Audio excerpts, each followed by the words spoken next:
Yeah, so thanks so much for tuning in and for taking the time to chat to me, bro. I think both you and I had some cool conversations last year just about the space of starting a business, growing a business, like the ups and downs. And yeah, I just wanted to sort of chat about it and get your feedback. So yeah, thanks so much for joining today. No, that's awesome, man. And yeah, like you said, I mean, we just had such awesome chats about it. And I think it's important for people like us, just being young entrepreneurs, especially in the same kind of region, to have these conversations, because so many points that you brought up were things that like I'd thought of before, but it didn't really make sense until I heard someone else say it or say it out loud. So it's nice to get this kind of feedback going. Yeah, no, 100%. And I think that's the idea for both of us is to kind of talk about the things that we struggle with, things that we've discovered, and just share that and make it sort of like an ongoing thing, and obviously bring other people in and stuff. So yeah, so if you're listening to this, welcome. And maybe I give a bit of background. So you and I became friends, right? Like when I was in Durban, when I was studying that side. Do you want to talk a little bit about like your journey from studying law to like starting your own business and where you are now? Yeah, well, I mean, look, obviously, like I said, we met during that phase, and I mean, I think this is such a good conversation to have because I feel like so many people go through and are going through what I went through, where you kind of get onto a path, you study in a certain way, and everything is great and and good when you have this idea in your head, but there's a very big difference between theory, textbooks and practice. So what I realized is that I always enjoyed studying, I always enjoyed law, but when I got into the field, I realized that it wasn't really something that clicked with me completely. So what I always tell people is that, I was passionate about the law to about 100%, but I'm passionate about this 120%. And I feel like life is too short to only give 100%. If you've got 120 in the tank, you should give it. So look, it was a big jump. And I think a lot of people can relate as well, obviously coming from a more traditional kind of career path to moving into what I'm doing now, which is, very focused around energy, around physical and mental health. It's a big jump, and you always have a lot of pushback from that. So a saying I like quite a lot is that when you go on any kind of journey, you're always going to face two kinds of opponents. It's going to be the internal opponent and it's going to be the external opponent. So for me in my situation, the external opponents was my parents, for example. And again, it wasn't coming from a place of love, and they were actually really supportive, but kind of in the way where you could see they were kind of worried, but they were trying their best to put on a brave face. And then, of course, you've got the internal opponents, which we've talked about a lot. It's those voices of doubt, the voices of uncertainty, uncertainty about, is this going to work? How am I going to, make ends meet? Did I make the wrong decision? So yeah, I think for me, it's been an interesting journey. There's a lot of ups and downs. And I think if there's one thing I can share that's been really valuable for me is that it's okay to change your approach and to change your idea. Because I mean, I was very much stuck in a certain way of looking at things, in a certain way it was going to be. And if I'd stayed stuck in that same pattern, I wouldn't have got as far as I have. I wouldn't have been able to persevere as far as I have. So what do you think about that in terms of those external and those internal opponents? How did they show up for you? Yeah, no, I think that's awesome. And I definitely want to get into that. And I think that's like a big part of like stoicism and focusing on the things you can control. So I definitely do want to chat about that. But I just have like a couple of questions from what you were saying. So if anyone didn't catch that, you were studying, like you have studied a full-on law degree from Varsity College. And you're not the typical kind of person who like tried the whole school thing and struggled with that and so dropped out and did a business. Like you actually smashed it. And I remember you are pretty strong with academics as well, right? So Yeah. for you to have this like safety net of like a very, very good career with strong marks, good connections, to decide, you know what, actually, fuck it, I want to go and start my own business and do something completely different. Like what is that decision like? Because obviously when we were friends, we were both huge on like training, gym. You were also very big, like out of all the people I knew, on like creating a structure, discipline, routine and stuff.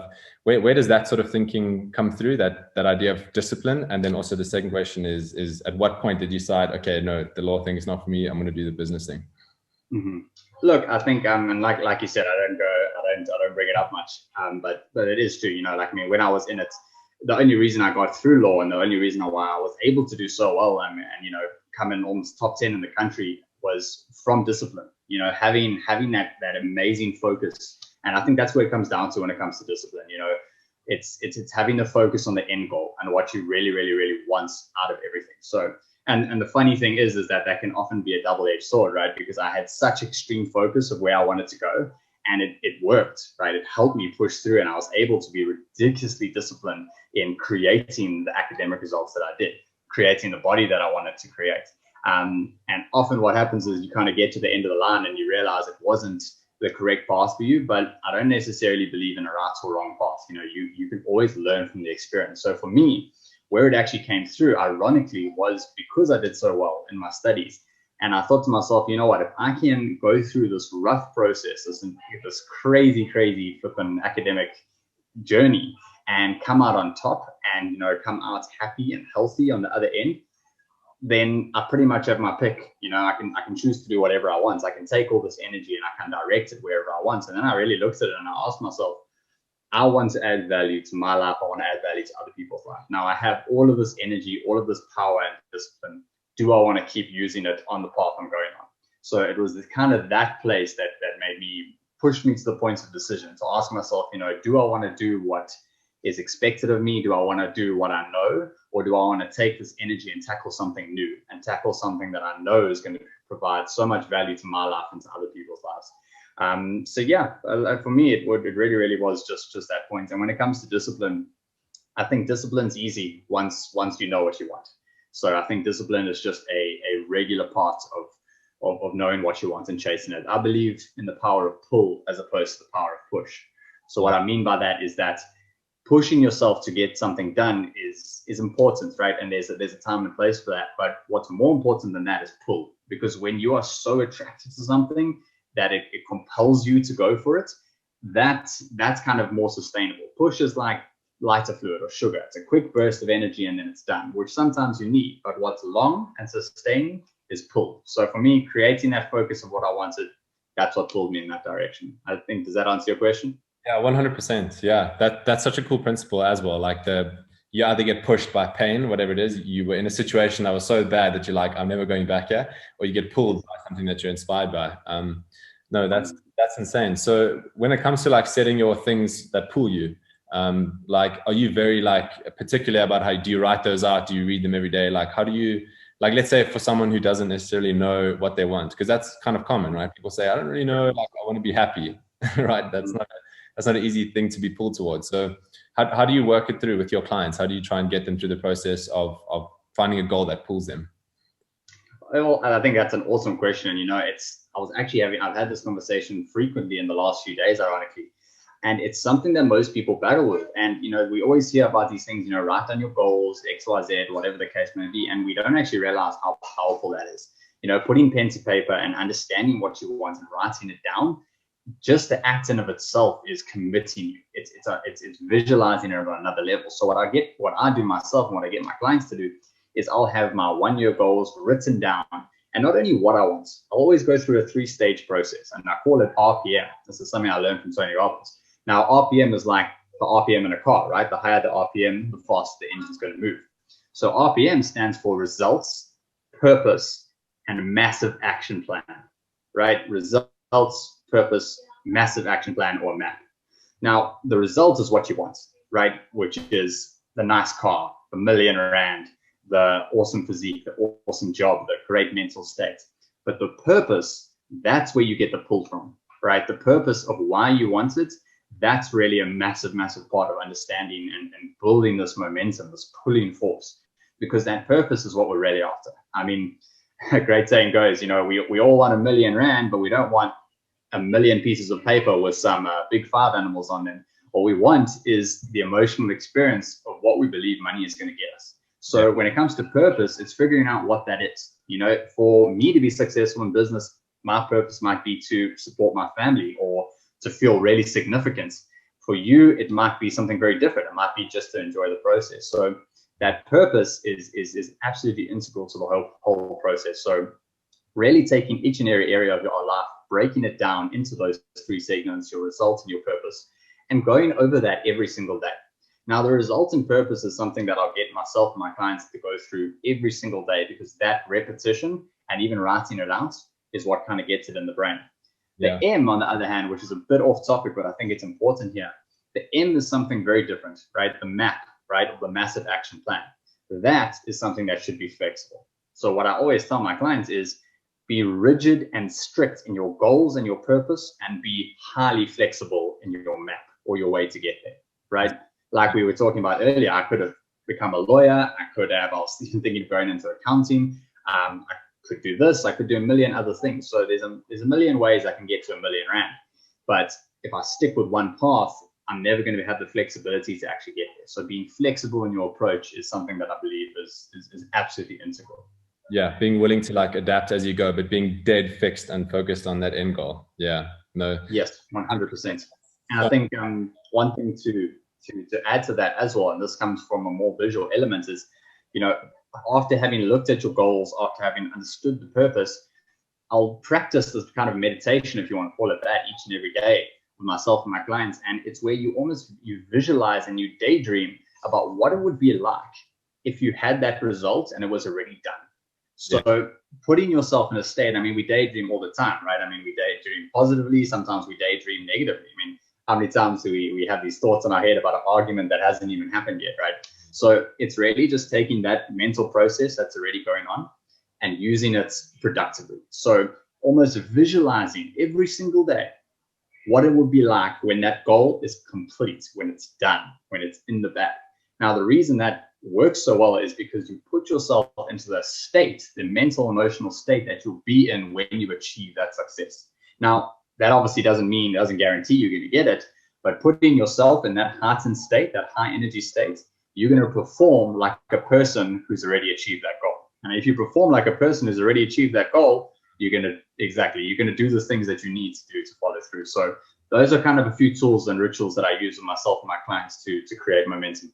Yeah, I really like that, man. I really, really like that. And I resonate with it a lot. And it's something that's helped me. But there's another thing, going back to the discipline of things. So I heard this one talk once saying, like, people focus on the results and they don't focus on the discipline. So like they will try and do something, right? And then they will say like, okay, well, I'm not getting anywhere. I'm not very good at this, whatever it is. So like, let me stop. They'll put in a bit of work. My business is not earning as much money as I was hoping it would. I've been going to gym. My body doesn't look like what I want it to do. And they just look at the results as like a way of gauging whether they're there or not. And the guy in this talk was saying like, focus on the discipline instead of the results. So create a structure, be like, over the next 6 months, I'm going to do this every single day for an hour for 6 months. And the results will come. And however they come out, you just got to trust that they're going to come out in the way that they want. But your focus and your reward system should be on like, am I committing to the discipline and like actually getting that done every day? And that's been something that I've only recently learned. And I've been sort of sharing with people in my inner circle. And I think what do you think of that? Because that's quite a powerful thing. Like if you just focus on the discipline and you are able to do it consistently, then the results, they come, right? They come over time. Mm-hmm. And for trying to avoid going on a vent here, because it's something that I'm very passionate about, this whole story. So I think there's a few points there. And the first one to bring up, which is a harsh in a way, and everyone wants to be a lion until it comes time to do what lions need to do. So looking at that from that point of view, I completely agree with that methodology, with focusing your attention on the discipline and the habits you need to get to where you want to be. So again, and this is cool, right? Because it's kind of a two sides of the same coin. You need to have the ability to visualize the end result and the purpose, but this is where mental flexibility comes in. It's not about staying there 24/7. It's not about thinking about that result all day, every day. It's about thinking about it, understanding where you are, and then being able to shift your focus to exactly what you were saying now, onto the daily habits. And I think that comes down to the fact that you have to focus on what you can control, right? Because the results, as much as your hard work is going to benefit you in getting there, at the end of the day, that result is not truly in your control. Like touch wood, a million things could happen, right? COVID could come in and wipe your business out. COVID could come in and, God forbid, your mother, you get sick, and now there's a whole bunch of environmental factors that will prevent you from getting to X amount of sales by December 31st, for example. So focusing on that in the face of these kind of challenges is going to throw you off, because when you focus on what you can't control, you lose your power. And when you lose your power, that energy level drops, and then you end up, getting in that rut. So yeah. I completely believe in that. It's focusing on behaviors. So as an example, when I'm coaching someone and we're trying to help them build nutrition skills, for example, we don't always focus on that end goal. So I don't ask them, listen, I want you to lose a kg this month. No. This week, I want you to eat 3 servings of vegetables every single day. And that's your focus, because that is within your control. And if it's within your control, you have power. And that kind of builds on that momentum, right? Because when you do something that you're in control of and you have success there, that pulls the result. Because I mean, at the end of the day, like you were saying, that discipline and those habits are what create the results, which is actually out of our control. Yeah. But over time they come. But if you don't, I really like how you tied in like what's in your control, which is the discipline, and what's out of your control is the results. And it's so easy for people, or me as well, to get disheartened when the results aren't what you want. But like you said, there's so many external things. Yeah. Wow. That's awesome. Yeah, 100%. And so this is something that you with your clients, like you focus just on the discipline and the habits, and then you allow the results to come. Or because surely your clients, I want to lose 2 kgs, I want to improve my business. They come to you with like a result that they want to achieve, right? So how do you create that structure for them? Look, and that's a really tough part. And also, this is a little side note that I think is so important to be out there and be transparent. You know, I'm not perfect. I didn't do this myself the whole time. And that's why having conversations like this and sharing the stuff with people is so good, because it raises your own standards, right? And it gets you to that level of accountability that's so strong.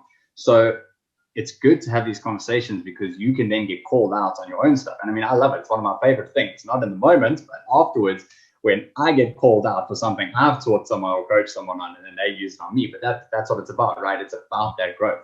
So going from that point, that's completely correct. My clients will sometimes come to me. I'll come to me sometimes when I'm coaching myself with only the results in mind. And it's very challenging to kind of break that down and stop focusing on the result and focus on the behaviors, because us as achievers, you know, that's what we want. You know, we're not concerned about all that other stuff. You know, we'll get to that. We just want to go where we want to go. So I think a big part of that is kind of trying to reframe people and asking them, you know, what is going to make the biggest impact in the next 24 hours, in the next 7 days? Because that is really going to be the most integral part of it. So I think it's just, again, to answer your question, it's about reframing them and really trying to get them to focus on the now, on the present moments, right? Because once we focus on the present moment, and again, coming back to what you can and can't control, all we can control is this moment. All we can control is today. Okay, I binge ate last night and I ate 3 pizzas and 3 chocolates, right? But that doesn't matter anymore. Yes, I should learn from that and correct from it, but all I'm in control of is right now. If I keep focusing on that, or even the end results, I lose power, because now is when the power is. It's right now. It's what can I do now that's going to make the difference. You in 10 minutes, that's not you. It's not your problem. It's that guy's problem. Yo, that's so cool. Hey, yeah. And it ties back to what you said earlier. Like most of us, we spend a lot of time during the day worrying about something we've said in the past, or something that literally happened when you were like 10 years old, or what's going to happen in the future. And like, none of that stuff is even real. Like, and if you just focus on literally the next 2 minutes or 1 minute ahead of you, that's where you keep that power. Like you're saying, you keep control. And I think that is, you know, when you can do that, and when you can, and to me personally, there's a lot of definitions. To me personally, mental and emotional fitness, right, is the ability to understand. And this is, I will tell you right now, this is the most important thing I've learned in my life to date. I do not need to believe every thought that I have. Every thought that I have is not necessarily my own. This is a 2 million-year-old brain. It's been around for 2 million years, and it doesn't give 2 shits about whether you're happy. All it cares about is survival. Yeah. So the ability to analyze your thoughts and realize, should I listen to this? Should I not listen to this? That mental, emotional fitness is what will get you to where you need to be, because the ego, the brain, will take you to the past. It'll take you to the future, robbing you of that energy that you have in the now. And that is the difference between choosing your direction in life and reacting to your past experiences or what you think will happen in the future. And I believe that's power. That is so powerful, man. That's definitely like ties into the whole idea of stoicism, right? I know we've chatted about this in the past, but it's like, it's very much like, I was actually reading that book by Ryan Holiday this morning, and it said, the only thing that we really have as human beings is the power to make decisions and to apply judgment and reason to things that happen. Like that's all we have. And I was like, it's like about keeping the power. Yeah, that's cool. So the other thing I wanted to just ask you and get your advice on is on like limiting beliefs and the things internally, like your image of yourself and what you are capable of. Like, how do you break through that, and how do you let go of that image you have of yourself, and so that you can sort of believe higher things? Do you know what I'm trying to say? Like your limiting beliefs, how do you break through those? Because those are obviously like deeply ingrained throughout your childhood and going into adulthood. So how do you advise your clients to break through that?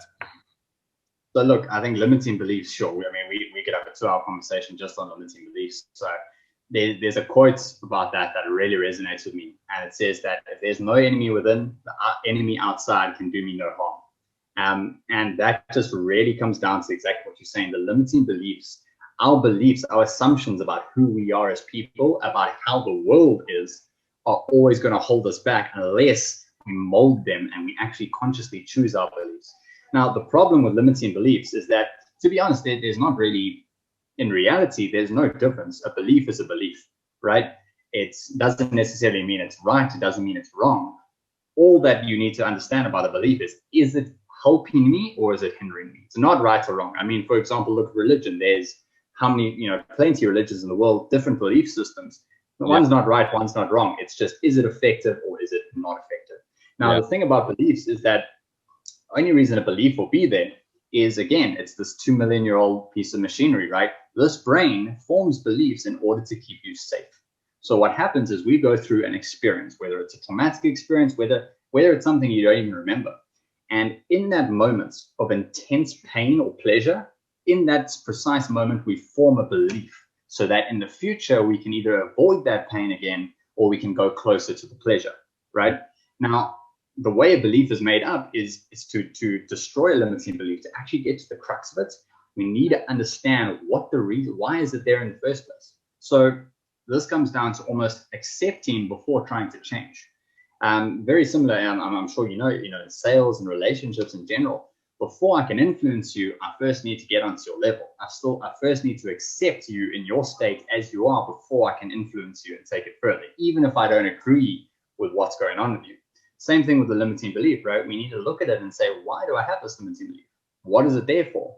Like I said, this brain's concerned with survival and efficiency. It's not going to put it there if there's no purpose for it. So figuring out what is the reason for it there? What is it protecting me from? What fear is underlying that belief? Once you have that, once you understand why that is, we can reanalyze that situation and see, is that belief still helping me? So is this belief, so yes, I understand this belief is here. Thank you, firstly, right? Thank you for being here and protecting me. You served me. It's been here for a purpose. But now, in my life today, not reacting, and this comes down to reacting and being in our heads, right? Not reacting to how we were back when we formed the belief. Today in my life, does this belief make sense to still have? Is it effective? And obviously, once we get to that point, the answer is obviously no, right? But there's a very big difference between saying, no, it's not effective, and actually living it. So the way to get around that, and there's a couple of ways, but what I'll share with you is what I found to be the most powerful one.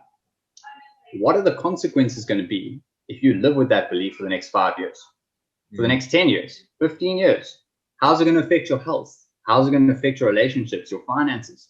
Creating the extra pain or the extra pleasure around that belief is going to be the thing that breaks it. The same thing that creates it is the same thing that breaks it. And the thing is, we will change our beliefs in a split second.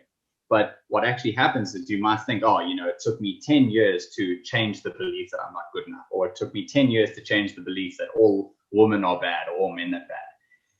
It doesn't take 10 years. It takes a moment. It might have taken you 10 years to get to the moment, but it happened in a moment. So my advice would be associate enough pain to that belief in the moment today that your brain has no choice but to come up with an alternative. And in doing that process, you'll break the hold that belief has on you. Does that answer your question?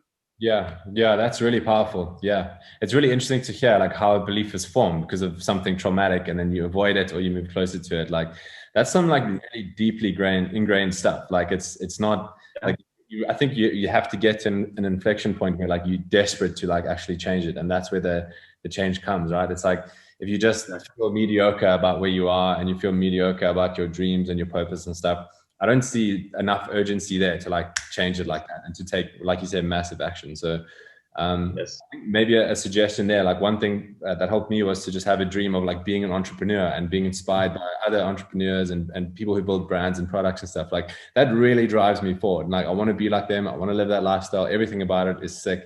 And that's what creates the pull, like you said. For you, like what would you say? Would you say for people just like try and find something that really genuinely inspires you so much? Like what would your advice be there? Or how is it in your personal story?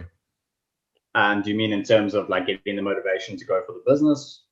Yeah, like maybe both of them. What for you personally, like what is that pull factor, and what is your purpose, and what drives you so much to like sort of take action like this? And then also for someone else who kind of feels mediocre about where they're going and what they want to do, how would you help them like find something that truly ignites them? All right. So look, I think from that, and again, there's many tools to use, but at the end of the day, the most important thing that we mentioned, it's pain and pleasure. Pain and pleasure drive absolutely every decision we make is driven by pain or pleasure. So, to get the motivation, and I mean, that's a common question as well, which is, I think it's similar to what you're asking, is people ask me, how can I get motivated? How can I increase my motivation? And, I'm so lazy. I don't know what to do with my life. I don't want to do, the things I need to do. So I always ask them, well, what motivates you to brush your teeth in the morning? Why do you do that every day? Well, it's the pain that if I don't brush my teeth are going to fall out. They're going to rot. No one's going to want to talk to me, right? For example. So it's always this pain and pleasure conundrum. And the thing about human beings is that as a species, we like to push off this pain, right? We like to push it either further into the future or, into the past. So let me ask you a personal question. I don't know how appropriate it is, but we'll see. So have you ever been in a relationship where you just knew at the stage you'd been in it way too long? Yeah. Sorry, but you want to just ask that question again? So you just glitched there for a second. You want to ask your question? So let me ask you a question. Do you or anyone have you been in a relationship where you knew you were in the relationship way too long? Yeah, 100%. Yeah. Right. I think we've all been there, right? So what typically happens there is we say, okay, well, it's bad today, but maybe in a year or two's time, when baby comes or when the stress is over, then it'll be better. It'll be better over there. So let me push the pain there. Or, it was great in the past, so I'm going to focus there. So we keep pushing the pain in different directions. And the moment comes when you actually take the decision is when the pain in the future is too much, the pain in the past is too much, the pain in the present is too much. And that's when things start to change. So it's always this game of taking pleasure and pain and using them as two walls to push yourself to the point you need to go. It's like being on Niagara Falls, right? If you are at the end of a river and there's a waterfall 10 kilometers down the line, you're going to feel the pull of that waterfall just a little bit, right? And as you get closer to the waterfall, you're going to feel it more and more. But the law of familiarity kicks in, right? So you actually don't realize that the pace is picking up. It's like the frog boiling in boiling water, right? It doesn't realize that it's getting boiled alive. Yeah. And we do this in life, right? Whether it's our health, whether it's our relationships, whether it's our business or our purpose, we say, things aren't that bad. They're not too bad, and then time goes on and we get closer and closer to the falls. And unfortunately, when we hit the falls, it's either a financial fall, it's an emotional fall, a physical fall. But most of the time, because people are pushing off the pain and not being aware of where they are, by the time they realize that they're on the way to the falls, it's either too late. So they got to turn around and start paddling real flipping fast in order to get away from that. So I believe in being very presently aware of where you are in your life, every area of your life, and if it's where you want to be. And if it's not where you want to be, look further down the line, look down the river. Ask yourself today, in 10 years' time, what is my life going to be like, right? What is the pain going to be in 10 years' time? And you know what? Sometimes make it worse than it actually is, right? I'll share with you a small thing I do. It's quite, it's a bit of a vicious thing, so I wouldn't recommend anyone doing it straight away. But often, honestly, waking up in the morning and visualizing your worst fear coming true, right? Losing your family, losing your loved ones, losing your business completely. So it's not a fun thing, but bringing that pain to the now makes you alert, makes you focus on the decisions you need to make so that you're not going over the falls at the end of the day. And the same thing can be done with pleasure, right? You can have something that attracts you so much that you paddle the opposite direction. So pain and pleasure are your two best friends. We just need to learn how to use them effectively. Does that answer your question there? Yeah, 100%. No, I think that's super valuable. And like you said, we've got this really old brain that's evolved to sort of keep us safe, keep us out of danger. And for me to visualize everyone dying and for my worst fear coming through is not something that your brain automatically wants to do. It automatically wants to brush that aside and say, everything's cool, it's comfortable, take it easy. But like you said, law of familiarity, things get worse and worse without you noticing it. So yeah, I think that's incredibly valuable advice. And wow, I've learned a hell of a lot even just chatting about this now. So is there anything else that you wanted to cover? Obviously, just to people who are listening stuff, the reason you and I are doing this is because we want to talk about how important it is to build physical fitness, how important it is to develop your habits, to create a purpose. Not like we're coming from like a preaching point of view or anything like that. It's more just like, you can think of it kind of like advice we would want to give to ourselves when we were like, 18, 19, whatever it was. This is the kind of stuff we wish we could have told ourselves back then, because it's helped us get where we are now. So we have got a hell of a lot of things that we are going to chat about, and maybe we'll do like every week or every second week we'll have a quick conversation. But is there anything else that you wanted to run through today? Or yeah, well, look, I think just elaborating a little bit on what we were talking about, I think the biggest place to start, in my opinion, with anything, just to improve, just to be better in life in general, right, is limiting beliefs. And it's really figuring out where those limiting beliefs are. And the reason it's such a challenge is because a belief becomes automatic. I mean, for you to talk to me right now, you're not, I was going to say, you're not focusing on the chair underneath you, but you probably are, because you told me it was a little bit rickety. So that's a bad example. But for example, you have the belief, you have this, because I mean, let's look at what a belief is, right? All a belief is a feeling of certainty about what something means. That's all a belief is, right? It's not a tangible thing. It's a feeling of certainty about what something means. Right now, you are certain that that roof above you is going to stay up. If you didn't have that certainty, you wouldn't be able to pay attention to me. Now, the reason I bring that up is because all these beliefs become subconscious. You don't think about it. Right now, you're not conscious of the feeling of the clothes on your body, or the feeling of the chair underneath you, right? Or the blood pumping through your left ear.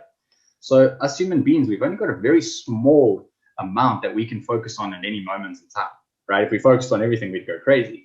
And our beliefs play a massive role in that.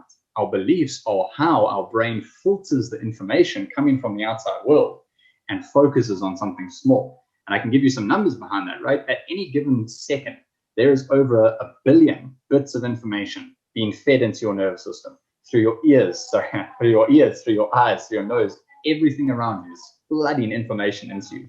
Yeah. Your brain can only process 127 at a single second. Now imagine you had to choose 127 people out of 1 billion. How challenging would that be? Now, the way your brain decides is based on your beliefs. If I have a belief that I'm not good enough, I will always delete the information that shows me that I'm not good enough, and I will absorb everything that supports my belief.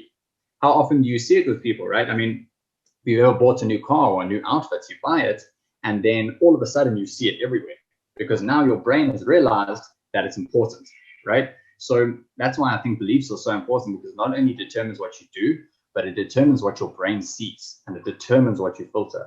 So having those strong beliefs in place about yourself, about the world, about your capabilities is so important. And it's not kind of a situation where I used to think, where it was kind of, let me figure out all my beliefs. I'll pick the ones I want. I'll throw out the ones I don't want, and that's it for life. No. We learn through beliefs, right? Beliefs and generalizations about the way things are the only way we learn. So we're constantly picking up new beliefs. We're constantly getting rid of beliefs. So doing a little check on yourself and do it with a partner. This is what I'd recommend, because it's very hard to do it for yourself when it's unconscious, if that makes sense. For example, I could be the best brain surgeon in the world, but I'm not going to do brain surgery on myself, right? I'm going to get someone else to help me with it. And it's the same thing here. You need that objective approach, whether that's in the form of a coach or whether that's just in the form of a friend, to help you analyze those beliefs from an objective point of view, so that you can rationally decide which ones you want, instead of reacting based on your past to how the situation is. I don't know if that makes sense, but the limiting beliefs are just, it's the be all and end all. It's the first place to start. Yeah. It's the first place to start. And it's probably one of the most difficult ones to overcome, because it's not like, although these days people are becoming more aware of it, but it's not like, when you get to grade 8, there's a class on limiting beliefs, and they teach you in school, like, okay, you probably grew up with like a shitload of bad beliefs. This is how you deal with them. It's like, it just gets brushed aside, and most people don't talk about it. And it's this thing you kind of figure out when you're 50 years old, and you're like, hey, why didn't I live up to what I wanted to be when I was a kid? So, but this obviously requires like a lot of holding the mirror up to yourself and being honest and saying, look, I do have these shitty beliefs that are holding me back. That takes quite a lot of character to be able to say, yeah, like, I haven't done a great job up to this point, but that's okay. Like from here, I can rewrite the code, whatever it is. I can change the direction of, or I can change my trajectory. I can change those beliefs, right? Yeah, definitely. And I think, that is why, it is challenging. I think that's why a lot of people struggle with it. I mean, including myself, it's very hard to, look at yourself in the mirror and look at all the wobbly parts that you don't want to see.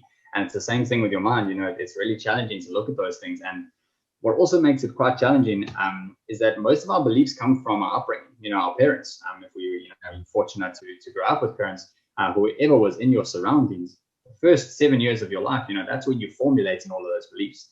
So the way I explain to people is, you wouldn't take your computer and just hand it out to 10 random programmers to punch in anything that they want. But, it's essentially what we've done with our brains, right? We let society, we let culture, we let everything, program our brains. And again, it's not wrong. There's nothing wrong with that. And we can't stop that process. So I don't want people to think, well, I'm going to stop, taking on other people's beliefs. No, it can be the most beautiful thing in the world to learn someone's beliefs.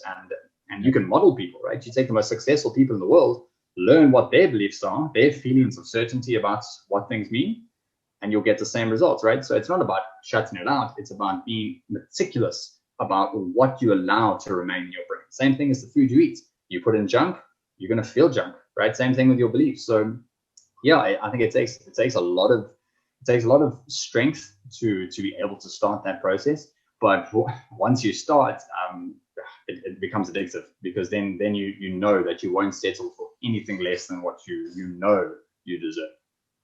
Yeah. No, that's powerful stuff, man. That is powerful. And I like what you said as well. Like, once you start, I mean, isn't that like the rule with everything? Like going into business, taking massive action on anything, building a better body, whatever it is, like that beginning phase, getting over that fear in the beginning of how people see you and whether I'm going to succeed or fail, whatever it is, that can be quite difficult to overcome as well. And I can speak from really a business perspective, but I definitely didn't think that I could be a business owner, stuff like that growing up. And a solid year in business, just failing, succeeding, giving it everything, you can kind of overcome that fear and be like, okay, cool. Well, now I'm comfortable with whether I succeed or not. And so now I can kind of focus on, okay, well, what do I actually like doing? And I suppose that applies to anything, right? Just that have enough of a desire to create the change, to look at yourself, to change those beliefs, whatever it is, not necessarily to just trust the beliefs that you were given by your folks or the people around you, whoever you were raised by. Question yourself, take massive action to change those beliefs, and then just get started on whatever you're doing. And the fear and everything sort of, it slowly goes away, which is quite cool. And to be honest, the fact that you brought that up, I actually want to share something, because that is so integral, and it's that fear, right? So out of all the emotions, I mean, if you look at all negative emotions, in my practice, I deal with a lot, anger, depression, sadness, whatever it might be. Everything stems from fear. Everything stems from fear. Fear is the primal emotion. Fear is the ego shouting at the top of its lungs. And what's interesting about fear is that fear is not the problem. The problem that comes in is when our brains cannot differentiate between fear and actual danger, because fear is an illusion. Danger is very, very real, right? So, for example, a lady who's petrified of snakes, right? You bring in a snake in a cage. What happens? The fear response begins. She starts sweating, flipping, heartbeat increases, fight or flight starts. Exactly. There's no danger, right? There's no actual danger. But the problem is that her brain has convinced her that fear equals danger. Wow. Now, what you were saying about taking massive action is that what fear is, at its absolute root, is an automatic subconscious reaction, right? An automatic subconscious reaction, because your brain is saying that over there means danger, because 10 years ago something happened, which means I know this means danger, right? Automatic response. The only way to overcome a subconscious automatic response is with a conscious chosen response. Because when you do that, when you step into that fear, you give your brain evidence that there's actually no danger, right? And even if there's a little bit of danger, right, it's not the same as the fear made it out to be. So it's like you're taking a spotlight and you're shining it on you and you're saying, look, brain, new evidence, there's fear, yes, but there's no danger. Because fear is a feeling, danger is real. And overcoming that fear comes when you, like you said, you took action, you just did it. You just went ahead despite the fear, you did it. And once you got in there, you realized it's actually not that bad, right? So in doing that, you're teaching your brain, and this is providing new references, new beliefs. Now you've got a feeling of certainty that this doesn't mean danger. And then what happens to the fear? It's gone, right? Because it's just providing the brain with that new evidence that, listen, there's actually no danger. right? And even if there is a little bit of danger, it's fine. It doesn't have to be so black and white, but it's understanding that that fear is always going to be magnified tenfold compared to the actual danger that exists in that situation. So that's why I honestly believe in understanding your values, you know, why it really matters to you, and taking that step, that action in the right direction, regardless of fear. Because bravery isn't the absence of fear. Bravery is stepping into something with fear and doing it anyway. That's bravery. Important. Yeah, that's powerful. And like, I think that's so powerful because it's like, then you can actually go at things where you have fear. So whether that's like public speaking or, you know, being on camera or starting a business or whatever it is, like you actually, you look at yourself and be like, why am I afraid of this? It would be so cool if I could do this, and then just going at that. And you sort of build confidence as you keep on proving to yourself that things that seemed like they were scary or dangerous are actually not, and you can conquer them one by one. You build confidence. Exactly. And that's the thing, you know, it's that, and confidence is like a muscle, right? Any of these positive emotions are like a muscle. The more you work it, the stronger it's going to get.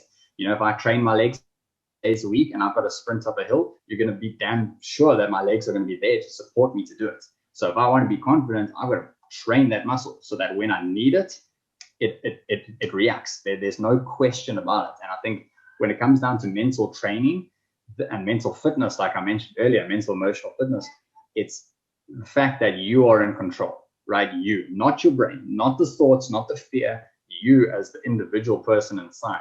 So you say, when I tell my brain to do something, that bitch better jump and it better ask me how high, because I'm the one in control, right? So taking that conscious action despite fear, you consistently training your brain to say that even if you tell me no, I say yes. So I'm not going to listen to what you say. I hear you, I understand you, but I don't have to listen to what you say. And I think building that up, that's true mental fitness.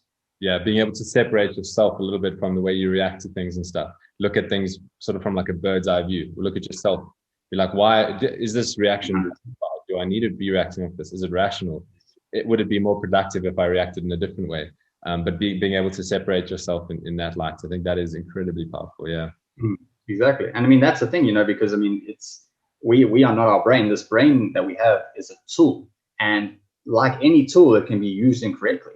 If I want to, you know, nail a small, tiny little painting into a wall, using a sledgehammer is not going to work, right? But if I want to knock down a building, it'll work. The brain is a tool, right? We as conscious individuals, we know the answers. We use the brain as a tool when we need it.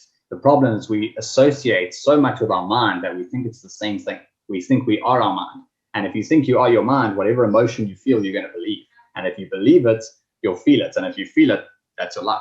So that separation, it's crucial. Otherwise, your mind will run you, and you won't run your mind. And like we see, this brain is not in a position to do things itself. It's a tool that can be used well, but don't give it the control, because it doesn't know what it's doing in the long term.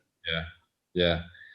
No, thank you, man. That's actually powerful advice. Say like your brain is a tool. You've dropped some real golden nuggets here. I'm not gonna lie, man. This is really valuable. Thanks. Awesome. And would you be keen, like the next time we have this conversation, to maybe go a little bit more into that confidence and maybe talk a little bit about like your personal journey, my personal journey, like how we build confidence over time, you know, like going into things like starting a business, same for you, starting a business, going overseas, these kind of things where typically there was a bit of fear, but you build confidence in taking action through it. Would you be keen to try and break that down and sort of like crack the codes to confidence in the next session? Yeah, that sounds awesome, man. I'm very, very keen to that. Do me a favor though, just email it to me just so I have it, so I can just visualize it. But yeah, bro, I think that's awesome. I think at least every 2 weeks we should do these sessions, man, get other people on, because it's awesome. And like I said before, like I'm not perfect. I mean, I've found a way to summarize and condense this and coach these things, but I'm by far perfect at it. So it's good for me as well, because I need the accountability, the feedback. I need people to hold me to my own standard. If that makes sense. Yeah. Awesome. Cool. Let's wrap it there. Yeah. So if anyone is listening through, like, thank you so much for tuning in, and hope it shared some valuable advice. I know your advice definitely hit home, and they can take that and take action on that. Yeah. Thanks so much for sharing, man, and look forward to chatting in the next one. I like that one. Thank you so much.